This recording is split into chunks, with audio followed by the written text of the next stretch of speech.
Hey guys, Plunk here today. I'm gonna do something really different from what I usually do. I'm a huge fan of Magic: The Gathering, and I know a lot of people who play the game, like me, don't have a ton of money, but they still want to build a decent deck, something that's gonna be able to run at an FNM, maybe even get in top, top 8, top 4, top whatever.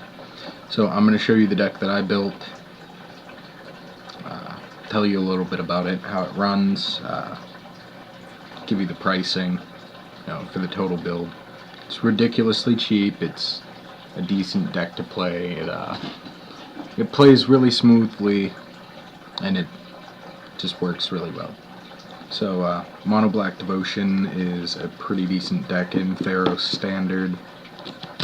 This deck is Mono Black Devotion, but it's a super budget version, and I haven't had a problem with it yet. It's worked out amazingly for me. So here's what we're going to have for the build. Right, we're going to have a stack of swamps. Wow, that's a lot of light. Let's, there we go. Stack of swamps. We got 20 swamps here. So that's going to be our land base for the deck. It's 20 swamps. We're gonna have a lot for a mono black deck. A lot of 1-drop creatures. We've got our Rakdos Cacklers. We've got Throw Parasites. They're really good for the extort trigger to keep you alive later in the game. If you can get them, Shadow Alley Denizens are really, really good in this deck. Gives your creatures Intimidate. So, it's mono black. Aside from Cacklers and Shred Freaks, nothing can be blocked unless you're playing against mono black. You can choose a creature. And what's really, really good is if you drop a Denizen turn 1, turn 2, drop a Shred Freak, give it Intimidate, and swing into them. They're not going to be able to do anything about that. 2 drops for creatures. We have the ever popular Rakdos Shred Freaks. We've got the not so popular Child of Night. It's really good for the lifelink. And since I don't have the Shadow Alley Denizens to run, I run Basilica Screechers for the extra extort triggers. And, it's a flyer, so you can generally get in a couple hits of damage. We don't have any 3-drop creatures. As a matter of fact, we don't have any 4-drop creatures either. The next drop that we have for creatures is Grey Merchant of Asphodel. This is going to be your powerhouse. This is what's going to win you games. It's the Grey Merchant. Those of you that don't know what it does, when it enters the battlefield, each opponent loses X life, where X is your devotion to black. You gain life equal to the life lost this way. So, however many black mana symbols are on your field, including the 2 from Grey Merchant, your opponent loses that many life, and you gain that many life. And when you're dropping so many creatures, early on, by the time you hit turn 5, you should be set to drain for 10, generally. In my experience, by the time you hit 5 mana, you're draining for 10, minimum. The next drop is way up here at 7. We've got Abhorrent Overlord. We're only running two Abhorrent Overlords. Got the promo and the regular.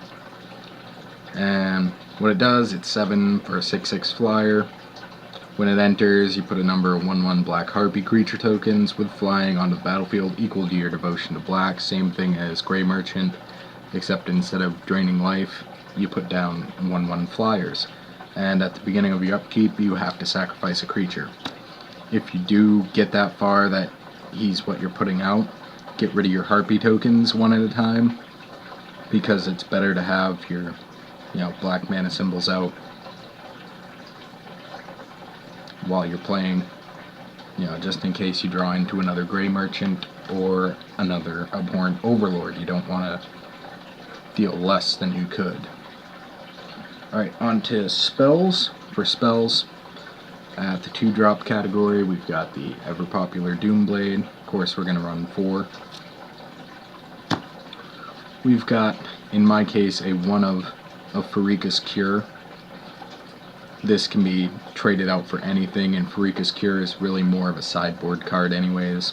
It's really good against mono red aggro.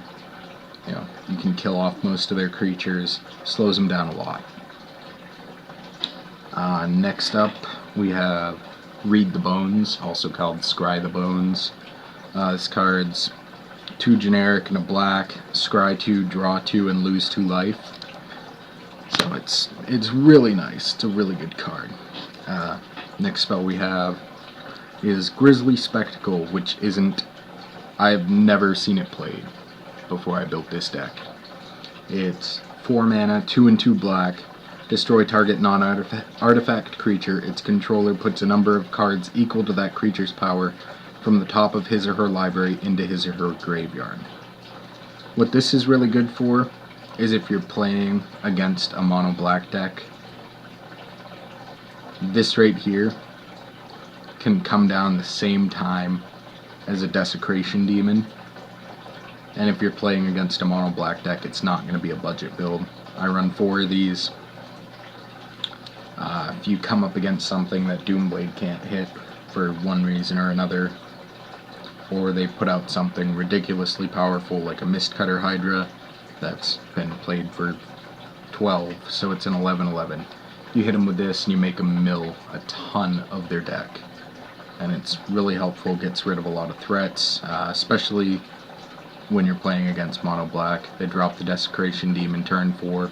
It's a 6/6. You kill it, they mill 6 cards, and you're happy and they're sad. Next card we have as a 2 of, because I was too cheap to get more of them, is Liliana of the Dark Realms. Super good in this deck. 4-drop, 2 generic, 2 black, always good to have that devotion. +1, search out a swamp, put it into your hand if you don't get a land for turn. On turn 5, +1, you know, you don't have to worry about your land drop anymore. This is the ability that would have won me more games had I paid attention. And that's the -3. Target creature gets -X, -X, or +X until end of turn, where X is the number of swamps you control. Now, if you're running the Shadow Alley Denizens, like I would prefer to, that can be absolutely ridiculous. You get out a Shred Freak, you -3 Liliana, say you have 8 swamps on the field. Now Shred Freak has Intimidate, Haste, and is a 10/9. That's a lot of damage. That wouldn't be hitting normally. That's an extra 8 damage. Alright, and the -6 is swamps you control. You get an emblem with swamps you control tap for 4 black instead of 1, which is super good, especially if you're running Extort in the deck and you get out a couple creatures with Extort, which is why I'm running the Basilicus creatures in here as well. The more Extort triggers I have, especially if Liliana pops off, the better. So it's going to be ridiculously good. You'll be able to play your Abhorrent Overlords or your Grey Merchants with just 2 mana, which is dumb. Ideally, I would get rid of my Pharika's Cure and get another Liliana, because it's more devotion on the field. Excuse me. Also, forgot to mention, I'm only running 3 Child of Night, because it's 1 mana symbol in a 2-drop, and you don't want to hit it that often, but the lifelink makes it worth it, because you can block and take out Red Deck Wins creatures and gain 2 life while you do it, which slows them down a lot. So it's really good against Red Deck Wins, not so much against anything else. and the Pharika's Cure is gonna take care of red deck wins for you most of the time. Pharika's Cure and Doomblade. So the entire cost of this deck right here is about $35. I took this to an FNM. It was only a 4-round FNM, but I ended up going 2-2 with it, which isn't bad at all, especially for a $35 deck. The decks I played against were another Mono Black Devotion. That went to game 3, and that Mono Black Devotion deck was around, I want to say, close to $200. It was running Erebos, it was running Whip, it was running Nykthos, it was running the Grey Merchants, of course, it was running Doomblades, Mutavaults, Ratchet Bombs, even though those are pretty cheap. It was running everything that you want to have for a Mono Black Devotion. It had it. It had Pack Rats. It had everything. I also, when I went up against Selesnya Beats, which those were the two decks that beat me, were Mono Black and Selesnya Beats. It was really rough against Selesnya Beats. That was one game that I would have won if I had remembered that I could -3 Liliana to pump one of my creatures. I had him down to 3, I had Basilica's creature out. He didn't have any answers. I swung in for like 5, and he blocked 4 of it. If I had remembered to just pop Liliana before combat, would have been all good. But, you know, whatever. The two decks that I beat were Red Deck Wins, and I think it was Mono Blue Devotion, because his Tidebinder Mage tapped down a Shred Freak. I Doombladed it. He dropped his Master of Waves. I Doombladed it. Anything that Mono Blue drops down, you can kill with this deck pretty easily.